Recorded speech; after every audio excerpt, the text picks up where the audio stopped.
releases of Pokémon Brilliant Diamond and Shining Pearl, as well as Pokémon Legends Arceus, the Sinnoh region, whether through the industrialized lens of the Meiji era-inspired Hisui region, or the chibi art style of the faithful to a fault revisit to the modern setting, has seen an increased amount of love from Game Freak nearly 15 years after the original titles hit the store shelves. Fans love this generation, and that's certainly apparent with the amount of people, some of my friends included, who stopped playing Pokemon but look back on the Sinnoh region fondly. This game bears a lot of history, both within the series' progression as well as within the confines of the cartridge itself, and history, by definition, is something we reflect and learn from.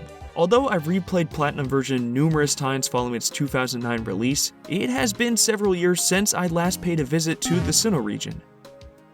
That was until I played Pokémon Legends Arceus. This title, placing the player in the Proto-Sinnoh region of Hisui, takes on its own identity within the series, and yet feels connected to its origins in all the right ways. I have been greatly enjoying my time with Legends Arceus, whether that's exploring the various locations or tracking down that rare Pokémon I'm missing in my Pokédex. But it was at this moment that something clicked with me.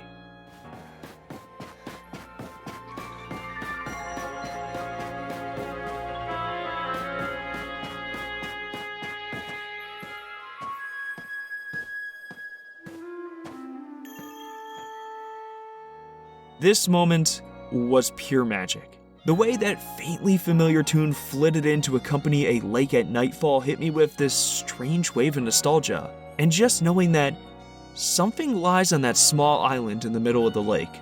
Something mystical, something powerful, and it's nestled in the center of this beautiful, gentle scene. It took some time to formulate my thoughts in the words, but this experience was the catalyst to the conclusion I reached.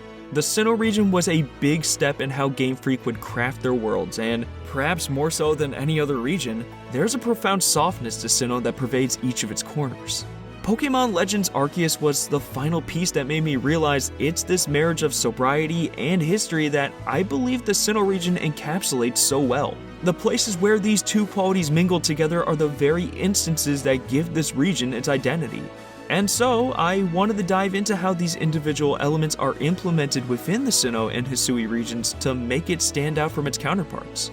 The two titles I will be primarily examining are Pokémon Platinum and Legends Arceus, with some reference to Diamond and Pearl when necessary. Also be warned, there will be some spoilers for late and post-game Legends Arceus if you would like to avoid those.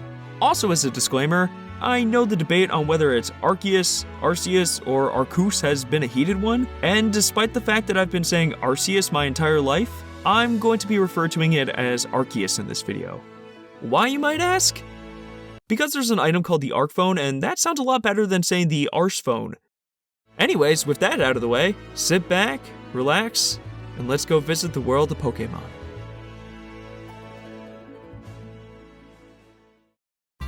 In order to properly understand the ambition behind the Sinnoh region, I think understanding the design philosophy of the developers and directors of these titles is important to the final product. In volume 240 of Nintendo Power published in April 2009, the directors of Diamond and Pearl, as well as Platinum versions, and Junichi Masuda and Takeshi Kawachimaru respectively, were asked several questions, including what the main goal was behind Diamond and Pearl. Masuda responded with this: "I decided that ultimate was the theme in the beginning. I set myself a task to pursue what was the ultimate for Pokemon games, and started to act on this theme when making the games. The key element was to create the storyline around the Pokemon in Sinnoh mythology. The relationship between all these Pokemon is the key element. I wanted to express the importance of the balance between substance, Dialga the ruler of time, and Palkia the ruler of space, and spirit, Uxie, Mesprit, Azelf. If the substance becomes too large, the balance of the spirit collapses. I wanted Dialga and Palkia to become counterparts for a sense of balance. Infinite time and infinite space. That, to me, is the ultimate." Based on this excerpt, Masuda seemed to strive for not only an increased exploration into the legends of the entire franchise with Sinnoh essentially serving as the cradle of life, but for these substances that Dialga and Palkia represent, time and space, to become embodied in the gameplay and world design. Before getting too deep into the mechanical side of things, let's start by looking at the mythos of Pokemon up until this point. The series has been crafting a lore of its own since the days of its inception, and usually, with few exceptions, this process has been conducted via the implementation of legendary and mythical Pokémon, those heralded for their rarity, power level, and the stories attached to them. The level of historical and world-altering context given to these behemoths has also steadily increased with each respective title. In Generation 1, the legendary birds are essentially large elemental fowls with no fanfare, and the star of the show, Mewtwo, is a genetic titan crafted from the DNA of the supposed progenitor of all Pokémon.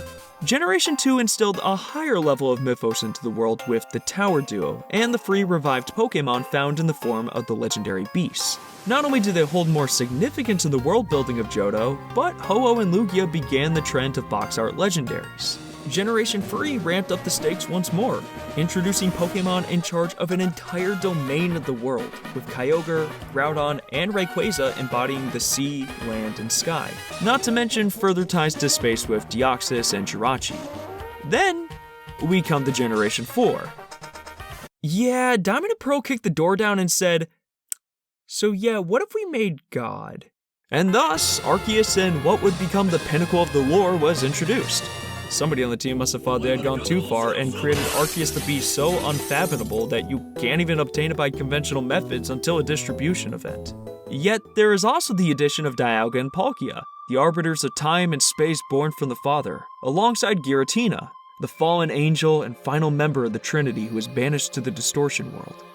So, in short, we went from lab experiment to fancy birds to rulers of earthly domains to lords of beings who govern the very substances that compose the fabric of existence. Even following this title, alternate dimensions and cosmic dragons have been introduced, but they still stand in the shadow cast by the throne of the Creation Trio and Arceus. Furthermore, Sinnoh had introduced the highest number of legendary and mythical creatures at the time, totaling 14 between the two categories. Even beyond their theming, these legendaries have aesthetical commonalities, such as the small lined faces and the eerie red eye seen across the bunch. I couldn't find anything verifying whether this was intentional or not, but the Creation Trio having a scaled number of legs is also a neat detail. These design similarities were pushed even further with Dialga and Palkia's origin forms, and even though I certainly think they're not my favorite designs, I do like how they show the interconnectivity between all of these legendaries. Alright, these legendary beings are monumental in their significance and scale, but what impact does that have on Sinnoh? Simply put, it influences the very world design of the region, since the Sinnoh region is incredibly determined to breathe a deep sense of history into its lands. Several of the locations along the journey were incorporated to educate the player on the mythos in both subtle and non-subtle ways. The most noteworthy of these would be Eterna City, Celestic Town, and Canalave City. Seeing as how the Generation 4 titles will drip feed information regarding the legendary Pokémon as the player explores the region, let's start with the first of these destinations, Eterna City. Referred to as History Living, and described on the map as an old city that shows fading and almost forgotten vestiges of ancient history. This fourth town on your journey gives insight into how much is actually known about the past, and this is made no clearer than the golden statue in the town's northeast. Resting on a hill, this relic has a plate with a different inscription depending on the game you're playing. In Diamond and Brilliant Diamond, it will reference Dialga and the flow of time, while it will speak of Palkia and the nature of space in Pearl and Shining Pearl.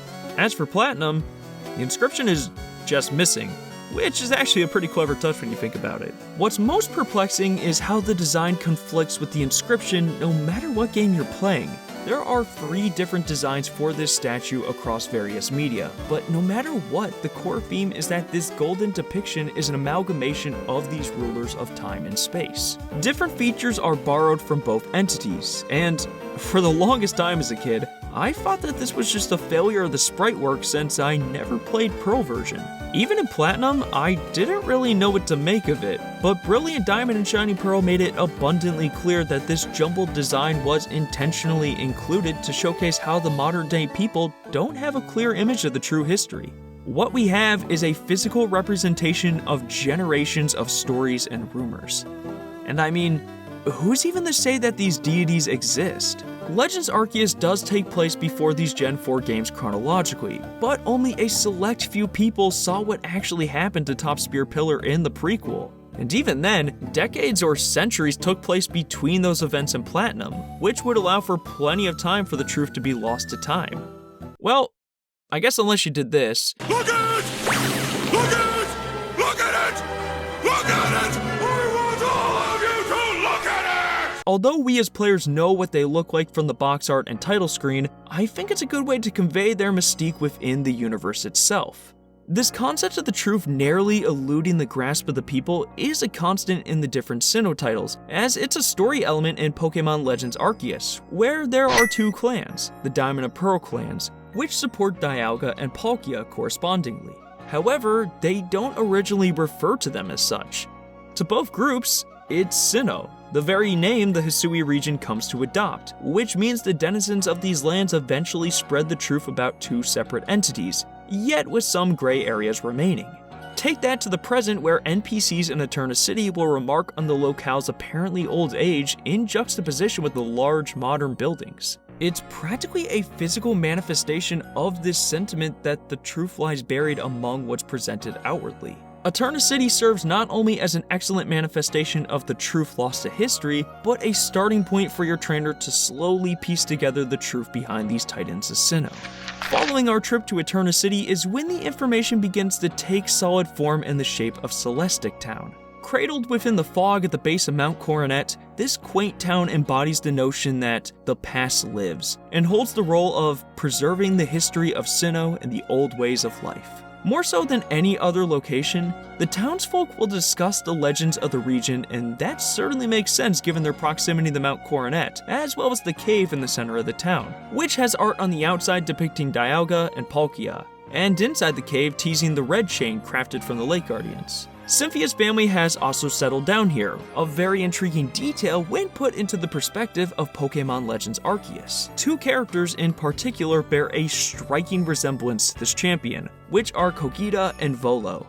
And the latter literally has over 80% of Cynthia's Pokémon Platinum team, as well as her theme song, so yeah, I think that's pretty solidified right there. Kogita makes her home in the isolated outlet of the Ancient Retreat, and rocks a similar outfit and look, but it's not nearly as confirmed. However, there are two tidbits that would likely support their connection to the Sinnoh champion. First is the similarities that exist in naming convention. Volo and Kogita are just pure Latin words, with the former meaning to wish or want, and the latter translating to think or reflect.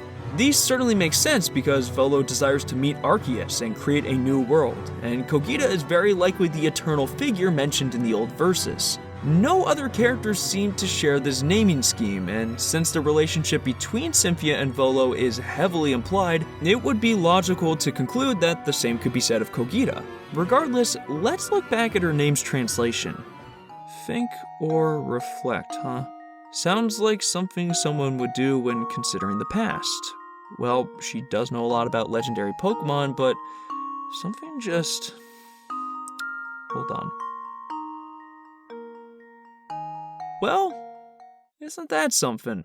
Kogita's home of the Ancient Retreat falls in the exact same vicinity as Celestic Town, where Cynthia's family resides. Call me crazy, but one of these individuals could have settled down in the general vicinity, establishing Celestic Town among the Celestica ruins just to the west of here. Returning to present-day Sinnoh, another cute detail is that these two devoted locations are also the two with the closest proximity to the Spear Pillar. The third stop on our trip is one of my favorite locations in the Sinnoh region, and one with an unrivaled atmosphere: Canalave City. Tucked away in the far west of Sinnoh, Canalave City is draped in an air of culture and heritage, giving off a comfy seaport vibe that is only accentuated by its fantastic town theme. Just give the day version a quick listen.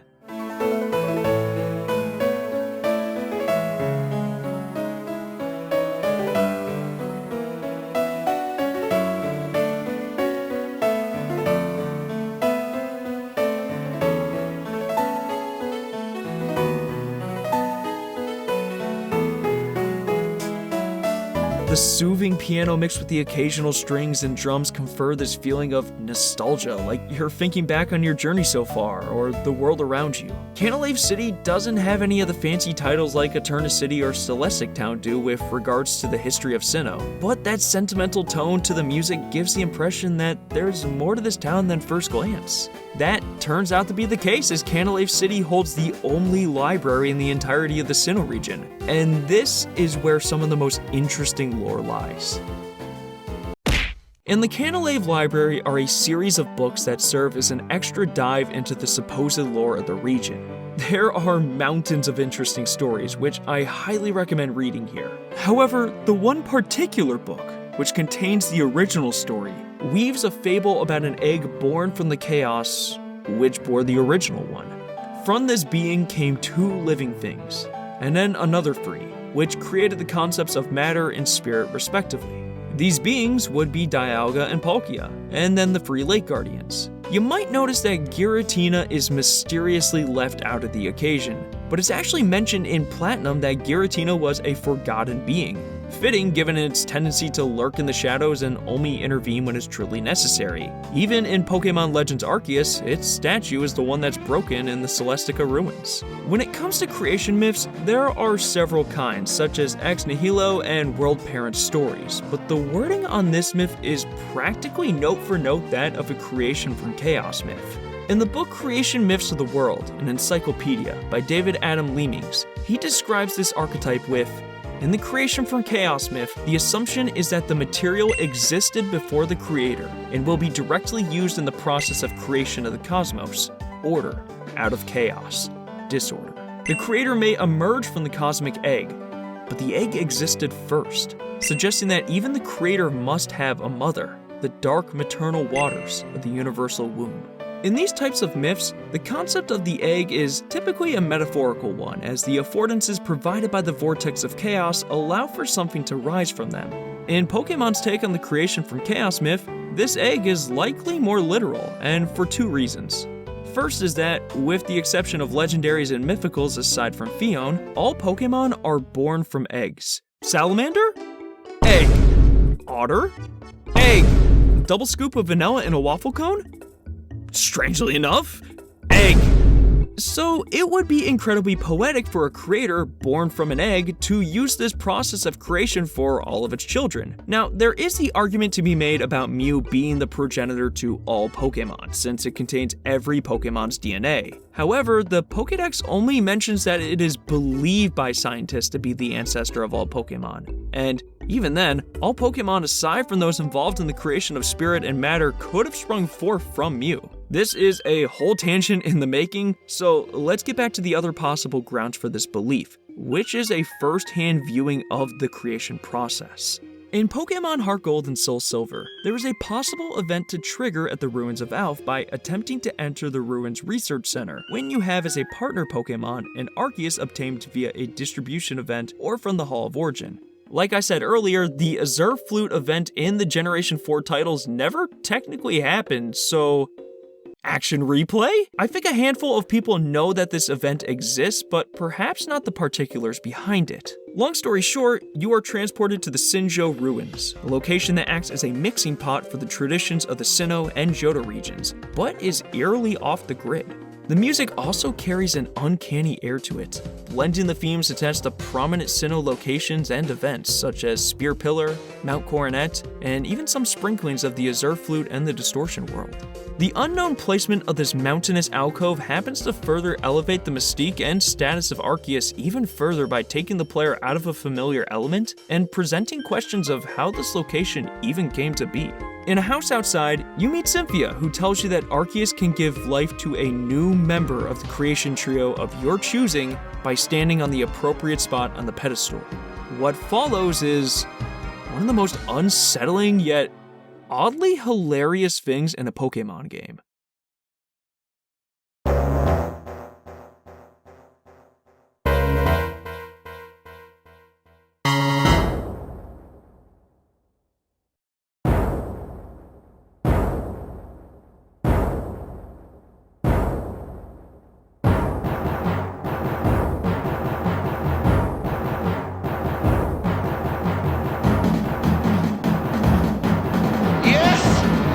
The danger must be great. And they're certainly not showing any signs that they are slowing! So, to sum it up as best as I can, Arceus shows you a low-res JPEG slideshow while incredibly terrifying music plays.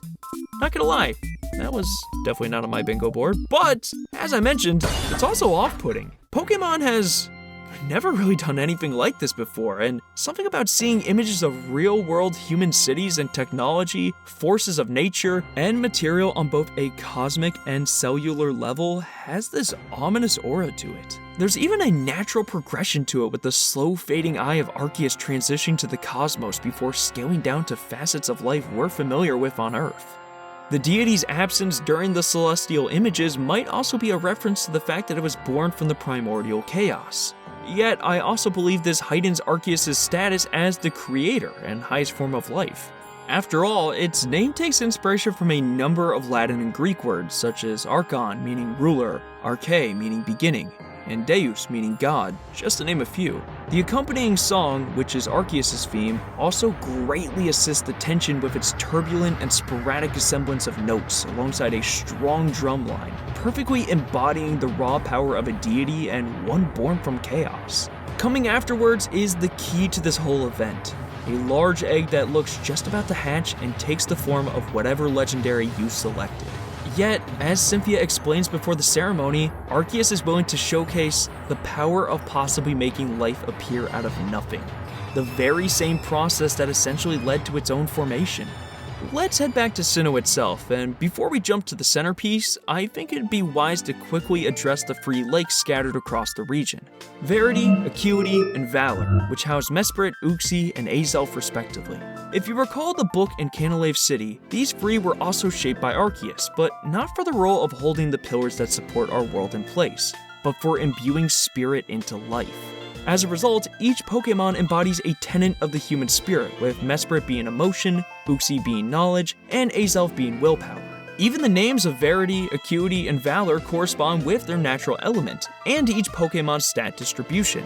Verity deals with truth and beliefs, things tied to your emotional state. Acuity refers to sharpness, like an acute knowledge of a subject. And Valor concerns itself with bravery and courage, your ability to take on an arduous challenge. Mesprit's balanced stats and wider move pool include a balanced, controllable emotional state. Uxie's incredibly high defenses and support move pool, which consists of Memento and Yawn, showcase a battle of wits and longevity. And finally, Azelf's great offensive and speed stats alongside fiery or explosive moves like Flamethrower, Fire Blast, and, well, Explosion, capture that fighting energy. These 3 Pokemon are the key to summoning and shackling the 2 Lords of Time and Space via the Red Chain, which might be intentional given their homes of the lakes encircle the very place the box art legendaries make their debut. It's even represented on the floor, with each puddle acting as a map of sorts to where the other Lake Guardians are positioned in relation to where the one you found in the cave is stationed.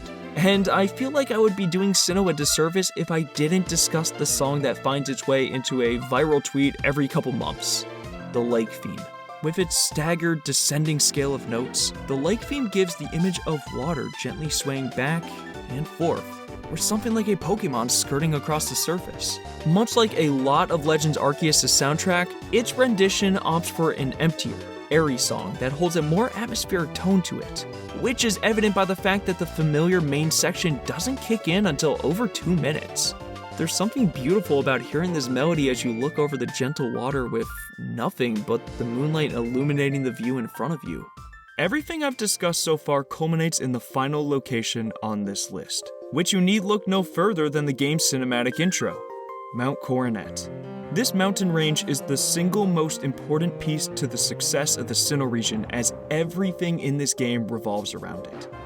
Literally. It's dead center in the middle of the map and requires the player to cross through it in order to even continue on their adventure. Although this seems innocuous, it's actually a clever design choice. Much like in a Metroidvania title, the player might be provided with some obstacles that they are unable to bypass due to a lack of equipment. In your first journey through Mount Coronet, there are several patches of water that you are unable to cross until you are given access to surf. Whew, okay, time to finally check this out. I'll be back. Pokemon has traditionally done this to give players mental notes on where they can return with their new tools in the form of HMs, but I'd argue this particular cave path leaves a greater impression because of how significant the iconography of Mount Coronet is. In Pokémon Diamond and Pearl, it's in the introductory cutscene and on the TV program. In all the DS titles, it's noted by several NPC members. In Legends Arceus, it's the constant centerpiece for every location you visit, as well as the final dungeon of the game.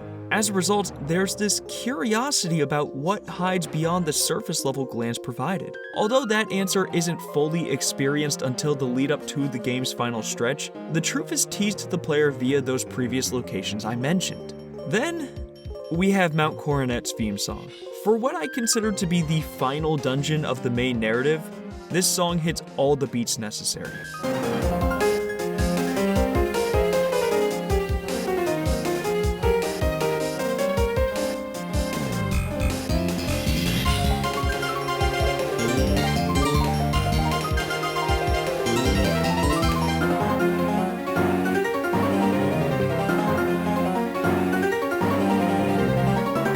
I think this weaving of slower and energetic moments in the song also blends well with the continual movement between quieter caves and a treacherous blizzard-filled mountainside as you gradually make your way to the mountain's peak.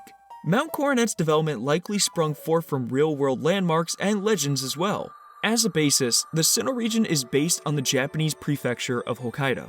The similarities in their overall layouts are uncanny, and dead center in the island lies a mountain range, just like Mount Coronet, known as the Ishikari Mountain Range. Specifically, the largest peak in this range and on the island is Mount Asahi, or in its native name, Kamui Mintara, which translates to the Playground of the Gods. In the case of the Sinnoh region, this Playground of the Gods is undoubtedly Spear Pillar, the location where Arceus gave birth to the Creation Trio, as well as a spot where every event in these games related to Arceus, Dialga, Palkia, and Giratina transpires. And as I previously mentioned, Spear Pillar hasn't always been known as such. In Legends Arceus, it was the Temple of Sinnoh, adorned with statues of noble Pokémon and imagery associated with Arceus. Yet, the eruption of the rampaging legendary's power left the temple in ruins, creating what would become Spear Pillar, and perfectly encapsulating how established history is always subject to change. It's also a cute detail, but the pillars don't line up perfectly in Diamond and Pearl, but mirror each other. But that's not the only mirror... That's a funky word. Found at its peak, as Spear Pillar also acts as a gateway to Giratina's domain and a signature addition to Platinum version, the Distortion World. Drenched in a sea of deep blues and other dark colors, this alternate dimension is where Giratina is encountered during the main story after thwarting Cyrus and Team Galactic's plans. This place is unbounded by the laws governing the Pokémon world, which means that concepts like time and space hold no weight in Giratina's home. Gravity will constantly change, players will walk along walls and scale up and down waterfalls without the need of HMs. In an interview with G4, Masuda explained that the dimension embodies antimatter, and both this antimatter and the Pokémon world's matter affect each other. As the renegade Pokémon, Giratina as the manifestation of antimatter is in direct opposition to Dialga and Palkia, Pokémon that Masuda created to represent the substance, or matter, of the Pokémon world. Thus, it explains why these facets do not flow properly in the Distortion world. The music also offers this perfect blend of being eerie and soothing simultaneously. An example being the start of the song, giving the impression of falling down into a deep hole, into an otherworldly abyss, before the tune gives way to these gentler moments. There's also a lot of dead space spread across the song that sells the empty nature of this world. In a way, this song lacks sense, very similarly to the Distortion world. I've spent a great amount of time diving into the lore of the Sinnoh region and Pokemon universe at large, but I don't think it's the only variable that defines this region. So, to cap off this discussion, let's see how some of the outstanding music of the region plays into the themes established by Platinum as well as Legends Arceus. Just like any form of media, history is sometimes best learned through other means than dialogue or text in a book. Pokémon Platinum expresses an understanding of this principle, as numerous locations scattered across the game evoke some feelings of reflection with the way the visual and aural components mingle. With the Pokémon Black and White video, I dedicated an entire section to why I believe the music was so brilliant. And you better believe we're doing the same thing here, because Platinum's soundtrack is simply stellar, but for different reasons. If Generation 5 was characterized by its dynamic, ever-changing music, Pokémon Platinum's music lives and dies by the piano. Of course, this instrument is used to great effect in some of the more menacing and energetic pieces, like Cynthia's Champion and Counter theme, which I actually prefer to her battle theme, strangely enough. But the piano's significance couldn't be more noticeable than in the softer pieces that populate the world. Even when it's not the main instrument, it plays a heavy supportive role. For example, its presence in the whimsical, woodwind-led melody of Floaroma Town Day gives it a lively, spring day feel.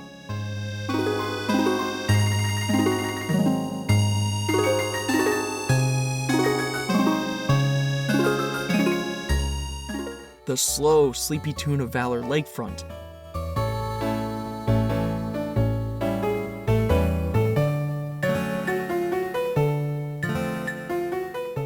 its great presence on Route 25 emits a bouncy vibe.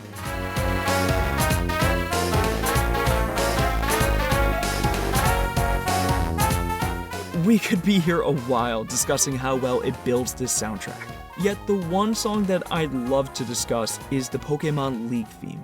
After all your travels, collecting all 8 gym badges, stopping catastrophe from occurring, you're greeted by this comforting piece that makes you reflect on everything you've done up until this point. The day version uses the usual piano, while the nighttime one opts for what seems to be a keyboard, giving it a more electronic sound over that of the piano's acoustics. I absolutely adore this song, and I believe it epitomizes that notion of the music amplifying those concepts of reflection in history the Sinnoh region is known for. The game also utilizes musical motifs quite effectively, starting with the first thing you hear when you boot up the game.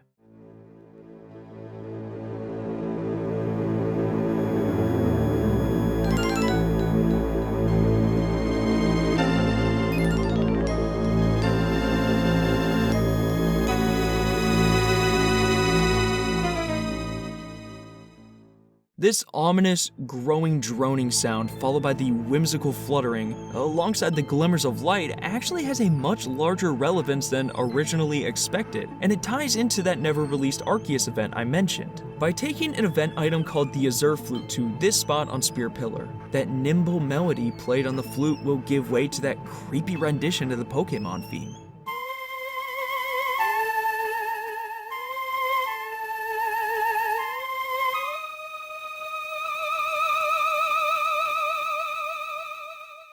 Then, an ethereal staircase fades into view. At the very top of that staircase is none other than Arceus. The music present while making the climb is that same droning sound with the erratic tapping noises found in the introduction. This whole event would finally see new life in Legends Arceus and Brilliant Diamond and Shining Pearl, but it's rad that this musical progression serves a greater purpose within the Sinnoh region's lore. Even just from the original release of these Generation 4 games, this creepy melody being the first thing you hear, and the thing that awaits in the final super boss of Arceus, essentially is the Alpha and Omega, and that couldn't be any more fitting than with Arceus. A small note, but Platinum's intro actually differs from its predecessors, opting for this creepy buzzing sound to accompany the ramping up audio as a means to sell the unsettling nature of Giratina.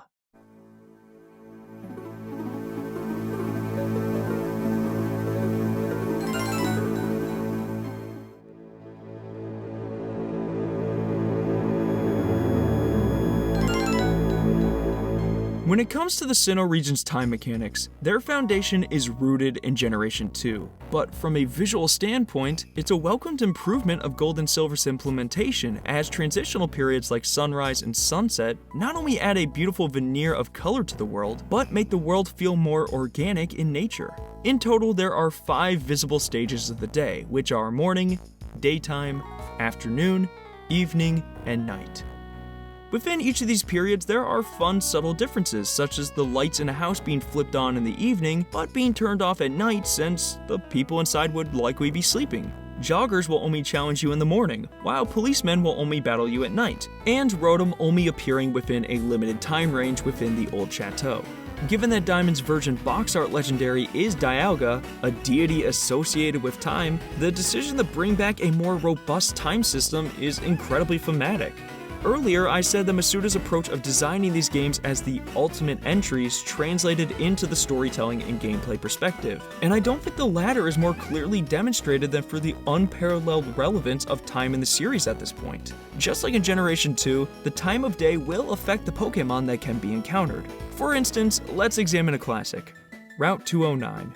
Pokémon that can be found during the day are Bibarel, Roselia, Ralts, Staravia, and Chansey. However, Zubat and Duskull can be found in addition to this crowd once the sun sets, with the encounter rates for Staravia and Ralts being cut in half to compensate. This isn't simply reserved for day and night either, as Pokemon like Drifloon only appear at the Valley Windworks on Fridays, similarly to Lapras's limited availability in Generation 2.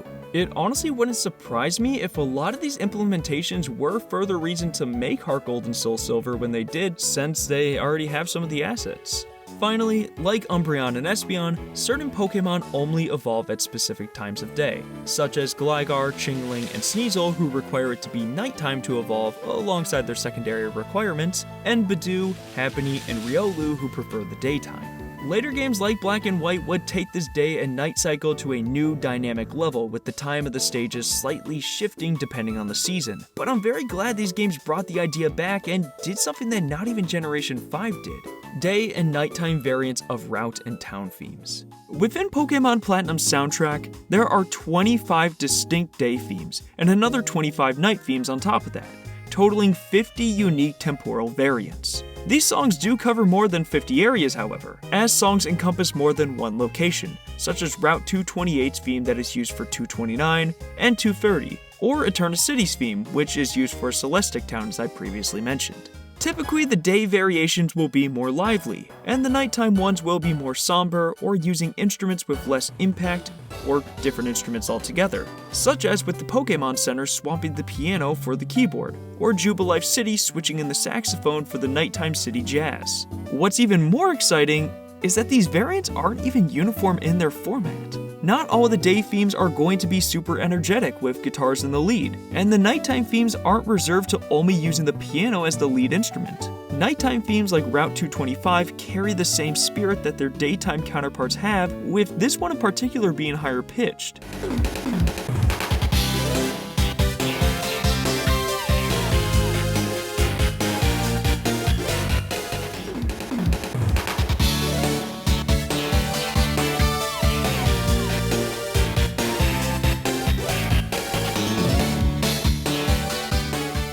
Hell, sometimes the night composition is a vastly different song, like with the Pokémon Center. The day version is your typical Pokémon Center springy melody. There's some comfort in the familiarity of its progression, but there's nothing too crazy in it. But if you're playing these titles at night, perhaps as a kid, instead of Super Mario 64 because Mario keeps ratting you out that you're up past your bedtime,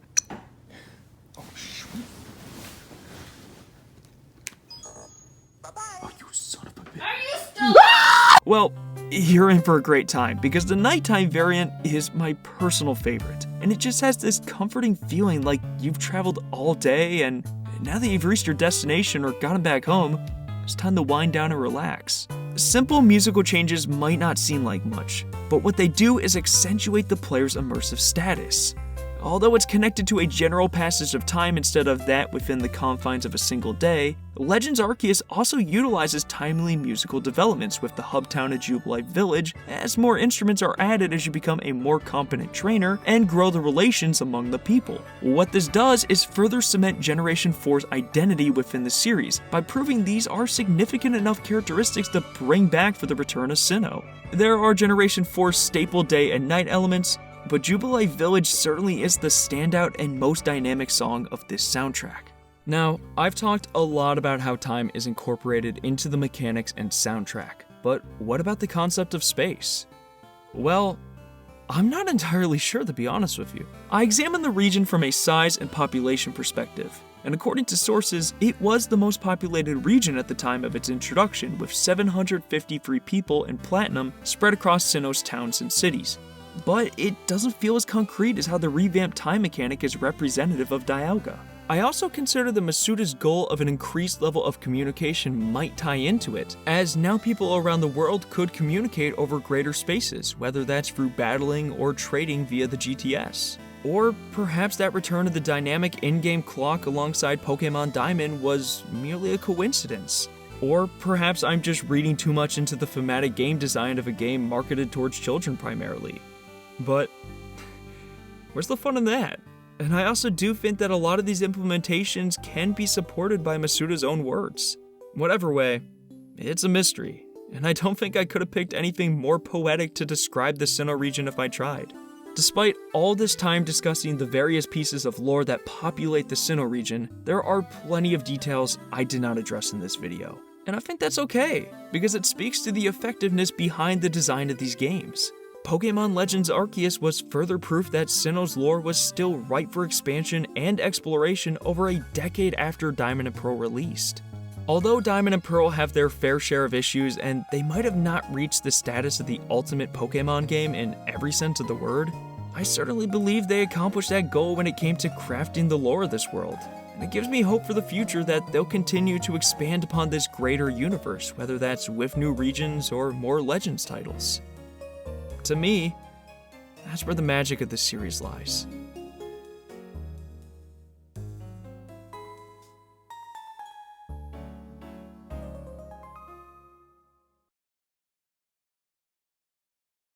Hello everybody, welcome to the end of the video and thank you so much for watching. This video has been in the production pipeline for months at this point. It feels really good to have it done, and I do really hope you enjoyed it. If you did, then I would advise subscribing to the channel, as I'm looking to make more Pokemon videos, and I also do analyses on other video games like Xenoblade, Zelda, so on and so forth. So if that sounds interesting to you, we'd love to have you. I also want to give a massive thank you to my friend Chief for not only helping me with the scripting phase, as there were several times I really was hitting some writer's block on how to formulate my ideas, but also for previewing the video and letting me know his thoughts. Thank you again, dude. I really appreciate it. But yeah, summer is almost around the corner, which means I'm going to be done teaching for some time, and I can focus on making videos when I do get time between my traveling. This video is already long enough, so I'm not going to hold it up too long, but thank you guys again so much for all the support, and until next time.